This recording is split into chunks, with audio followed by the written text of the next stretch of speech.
Pada perang Khandaq itu kan yang datang dari kaum Quraisy kan hanya 4.000. Akan tetapi kemudian bergabung suku-suku yang lainnya, Bani Ghatafan dan lain-lainnya sebanyak 6.000. Artinya kekuatan-kekuatan kecil yang kemudian berkumpul itu bisa menjadi potensi untuk bisa memerangi Rasulullah Sallallahu Alaihi Wasallam. Nah, ketika perang Khandaq sudah selesai, semangat dari mereka itu menurun, maka itulah yang dijadikan oleh Rasulullah SAW momen untuk menyerang balik, sebagaimana yang diungkapkan oleh Rasulullah SAW. Mulai sekarang kitalah yang akan menyerang. Karena kalau terus menunggu, maka mungkin saja mereka mengumpulkan kekuatan, kemudian menyerang Rasulullah SAW, mengumpulkan kekuatan, menyerang lagi. Nah, mumpung mereka baru saja keluar dari perang Khandaq kembali kepada kaumnya, ada semangat yang menurun, maka pada saat itulah Rasulullah SAW memutuskan untuk balik menyerang mereka, sehingga mereka yang terpecah-pecah kekuatannya itu mudah untuk dikalahkan oleh Rasulullah SAW.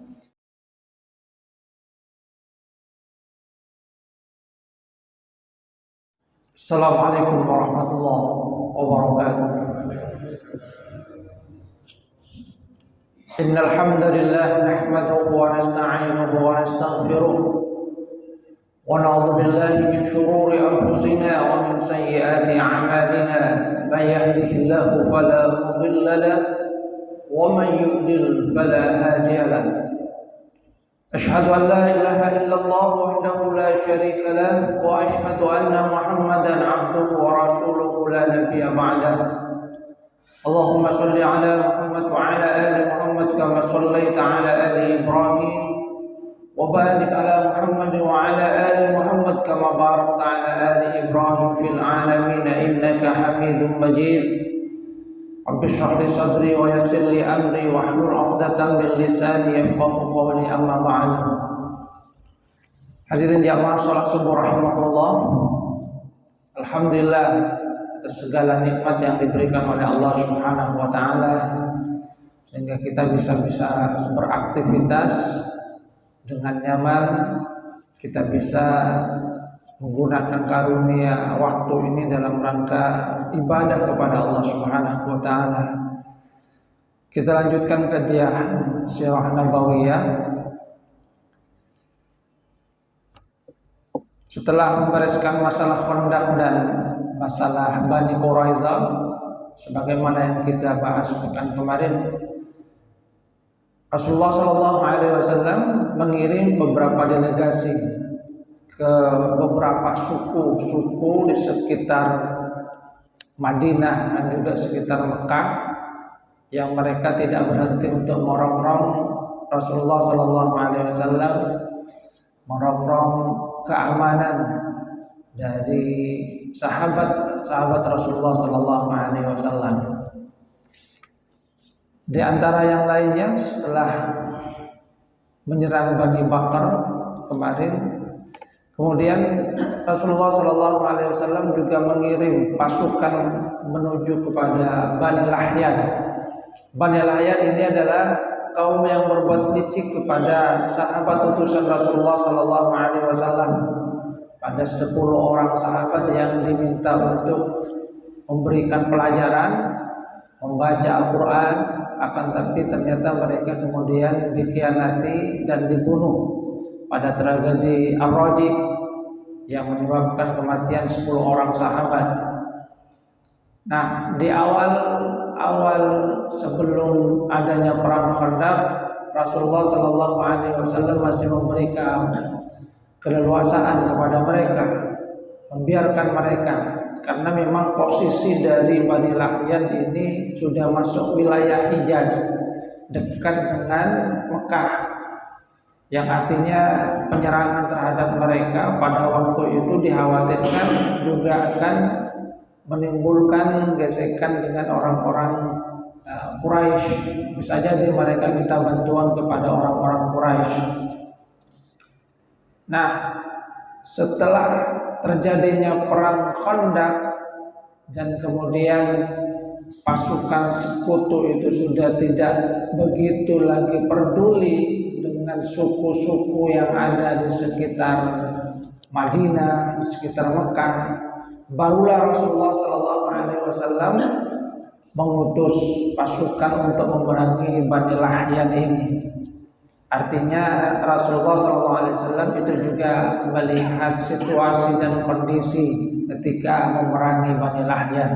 Dulu mereka itu posisinya kuat, backingannya juga kuat, akan tapi sekarang sesudah perang Khandaq semangat dari orang-orang Quraisy itu kan menurun. Mereka tidak lagi begitu peduli terhadap suku-suku yang ada di sekitar mereka. Maka Rasulullah SAW melihat bahwa inilah waktu untuk menyerang Bani Lahyan. Rasulullah SAW kemudian berangkat bersama 200 orang sahabat beliau. Beliau mengangkat Ibnu Ummi Maktum sebagai penguasa sementara di Madinah. Maka bergerak secara cepat. Rasulullah SAW kemudian bergerak, akan tetapi ketika mereka tiba di tempat ketika para sahabat beliau itu dibunuh, pergerakan mereka itu ternyata diketahui oleh orang-orang dari Bani Lahyan. Karena diketahui, maka mereka lari. Jadi mereka lari ke perbukitan sehingga Rasulullah SAW itu tidak mendapatkan seorang pun pada saat beliau itu sampai ke permukiman Bani Lahyan.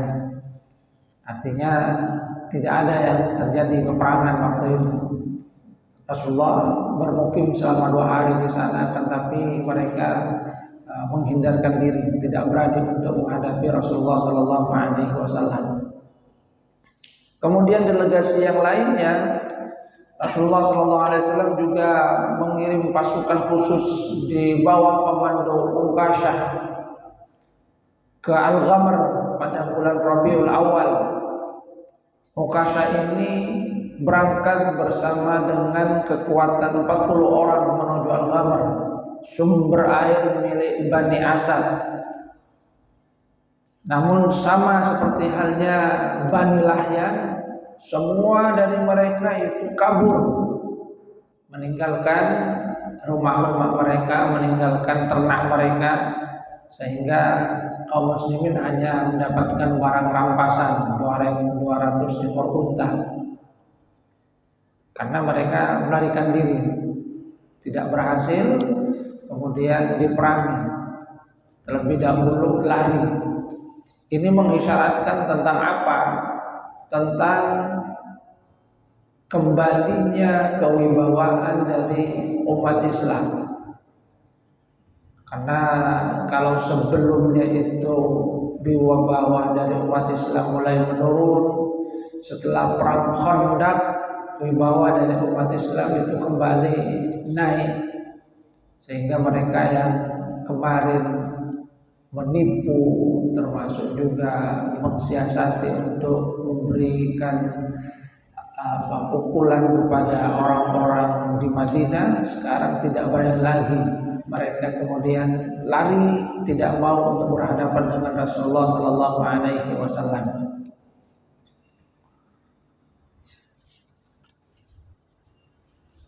Pengiriman yang lainnya adalah di bawah komando Zaid bin Harithah ke Al-Jumum pada bulan Rabiul Akhir di tahun ke-6 Hijriah. Al-Jumum ini adalah sumber air milik Bani Sulaim yang berada di Maruzahran kemarin itu.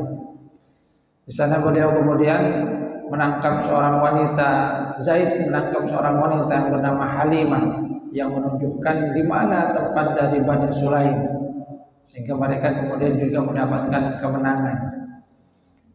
Dan banyak lagi komando-komando yang lainnya yang diutus oleh Rasulullah SAW, yang intinya bahwasanya Rasulullah Shallallahu Alaihi Wasallam mengutus kepada suku-suku yang ada dalam rangka apa?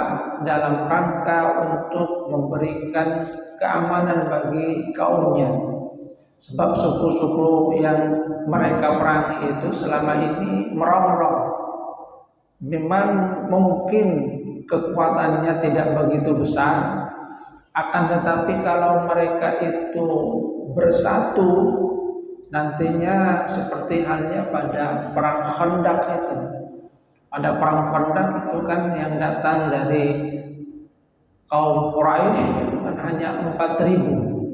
Akan tetapi kemudian bergabung suku-suku yang lainnya, Bani Ghatafan dan lain-lainnya sebanyak 6.000. Artinya kekuatan-kekuatan kecil yang kemudian berkumpul itu bisa menjadi potensi untuk bisa memerangi Rasulullah Sallallahu Alaihi Wasallam. Nah, ketika perang Khandaq sudah selesai, semangat dari mereka itu menurun, maka itulah yang dijadikan oleh Rasulullah Sallallahu Alaihi Wasallam momen untuk menyerang balik, sebagaimana yang diungkapkan oleh Rasulullah Sallallahu Alaihi Wasallam, mulai sekarang kitalah yang akan menyerang. Karena kalau terus menunggu, maka mungkin saja mereka mengumpulkan kekuatan, kemudian menyerang Rasulullah Sallallahu Alaihi Wasallam, mengumpulkan kekuatan, menyerang lagi. Nah, mumpung mereka baru saja keluar dari perang Khandaq kembali kepada kaumnya, ada semangat yang menurun, maka pada saat itulah Rasulullah Sallallahu Alaihi Wasallam memutuskan untuk balik menyerang mereka, sehingga mereka yang terpecah-pecah kekuatannya itu mudah untuk dikalahkan oleh Rasulullah Sallallahu Alaihi Wasallam. Artinya begini, di dalam peperangan sebagaimana yang dikatakan oleh Rasulullah Sallallahu Alaihi Wasallam, al-harbu khid'ah, bahwasanya peperangan itu tipu daya. Di dalamnya itu memang harus ada strategi, bukan asal menyerang, akan tetapi ada pertimbangan-pertimbangan yang harus diambil sehingga apa yang mereka lakukan itu benar-benar mendatangkan hasil. Sebab di dalam peperangan yang dibawa oleh Rasulullah SAW delegasi itu juga ada yang tidak berhasil. Misalnya apa yang beliau utus di bawah komando Muhammad bin Maslamah kepada Dzulqisah pada bulan Rabiul Awal. Ibnu Maslamah itu hanya berangkat dengan 10 orang saja, dan pergerakan mereka itu diketahui oleh penduduk yang akan diserang di pemukiman Bani Sa'labah. Maka karena diketahui jumlahnya juga hanya sedikit, bersama 10 orang-orang dari Bani Sa'labah itu menunggu kesempatan ketika Muhammad bin Maslamah dan pasukannya yang sebanyak 10 orang itu sedang lengah. Pada saat mereka tidur, mereka kemudian diserang sehingga semuanya terbunuh kecuali Muhammad bin Maslamah yang berhasil meloloskan diri. Namun kemudian Rasulullah SAW kembali mengutus pasukan yang lebih banyak lagi ke tempat di mana mereka itu tewas dan menyerang mereka pada waktu subuh, sehingga mereka kemudian melarikan diri. Artinya sekali lagi, peperangan itu di dalamnya ada strategi, ada waktu, ada kemudian perencanaan yang itu kemudian memang dilakukan oleh Rasulullah SAW, dan ini cukup efektif. Termasuk di dalamnya seperti apa yang dikatakan oleh Rasulullah SAW, mulai sekarang kita akan menyerang. Sebab ada filosofi juga. Misalnya di dalam sepak bola itu ada filosofi bahwa pertahanan terbaik itu adalah dengan menyerang. Artinya pertahanan yang terbaik dengan menyerang. Rasulullah SAW memutuskan untuk sekarang menyerang. Dalam rangka apa? Untuk mempertahankan kedaulatan dari Madinah, kedaulatan beliau dengan pasukannya. Sebab kalau menunggu diserang, yang merasakan kerugian tentu adalah beliau dan pasukannya. Tapi ketika beliau kemudian memutuskan untuk menyerang pada saat mereka lengah, termasuk pada saat mereka itu tidak mempunyai kontak untuk bersatu, maka disitulah Rasulullah SAW dan para sahabat mendapatkan kemenangan. Artinya sekali lagi ya ada perencanaan, bukan asal menyerang. Dan Rasulullah SAW itu adalah ahli strategi yang sangat handal. Di dalam sejarah para pakar itu mengakui bahwa bagaimana Rasulullah SAW itu memang seorang yang sangat handal di dalam strategi, sehingga peperangan yang beliau lakukan itu memang mendapatkan kemenangan, termasuk memang di dalamnya ada pertolongan dari Allah Subhanahu wa taala. Akan tapi tetap usaha manusiawi itu tetap harus dilakukan, bukan asal ya. Jadi bukan asal perang, tapi juga melihat bagaimana medannya. Rasulullah SAW itu kan kemudian menganalisa, selama kemudian pasukannya mengikuti apa yang diperintahkan, direncanakan oleh Rasulullah SAW, mereka itu mendapatkan kemenangan. Termasuk seperti halnya yang ada di perang Uhud. Itu kan analisa dari Rasulullah SAW sungguhnya sudah benar, dan perintah beliau itu sudah benar. Hanya yang terjadi adalah sebagian dari pasukan yang diperintahkan oleh Rasulullah SAW silau dengan dunia, dengan harta rampasan perang, dan lupa tentang pesan yang diberikan oleh Rasulullah SAW. Hadirin jamaah rahmatullah. Jadi peperangan sekali lagi itu bukanlah untuk menjajah seperti halnya yang ada pada Rasulullah SAW, akan tapi di dalamnya ada tujuan mulia yang dilakukan oleh Rasulullah, yaitu dalam rangka lillahi kalimatillah. Pertahanan yang terbaik adalah menyerang, dan itu yang dilakukan oleh Rasulullah SAW setelah sebelumnya beliau dan sahabat memilih untuk bertahan, tapi ternyata itu tidak menguntungkan bagi mereka karena kemudian datang kekuatan besar yang hampir-hampir saja akan mengalahkan mereka. Maka setelah itulah kemudian Rasulullah SAW mengubah strateginya yang tadinya bertahan kemudian dengan menyerang. Hadirin jamaah rahmatullah, di dalam semua peristiwa itu tentu saja ada hikmah. Di dalamnya kemudian kita juga akan mendapatkan bagaimana semangat dari para sahabat Rasulullah SAW di dalam memperjuangkan agama. Ada banyak pengorbanan, ada banyak penderitaan, akan tapi semua mereka lalui dalam rangka apa? Dalam rangka ketaatan kepada Rasulullah SAW, dalam rangka untuk memperjuangkan agama Islam. Dan mudah-mudahan hal yang seperti inilah akan terus diwarisi oleh kita, termasuk juga oleh umatnya pada masa sekarang. Karena seperti yang terjadi sekarang, sesungguhnya yang ada itu kan kekuatan suku-suku kalau seperti sekarang yang ada di Timur Tengah, mereka dengan negaranya masing-masing tidak bersatu, sehingga umat Islam walaupun jumlahnya banyak seperti yang disebutkan oleh Rasulullah SAW, akan tetapi tidak mempunyai satu wibawa besar di hadapan dunia. Banyak tapi terkotak-kotak, tidak berada dalam satu kesatuan, apalagi kemudian tidak mempunyai kekuatan yang besar, maka mereka kemudian tidak begitu dipandang. Tapi kita berharap mudah-mudahan ke depannya umat Islam itu kembali bersatu, mendapatkan kembali wibawa sebagaimana yang ada pada masa kemasan umat Islam dahulu. Ini saja yang dapat saya sampaikan. Kurang lebihnya mohon maaf. Wabillahi taufiq wal hidayah wa ridwan inayah. Wassalamualaikum warahmatullahi wabarakatuh.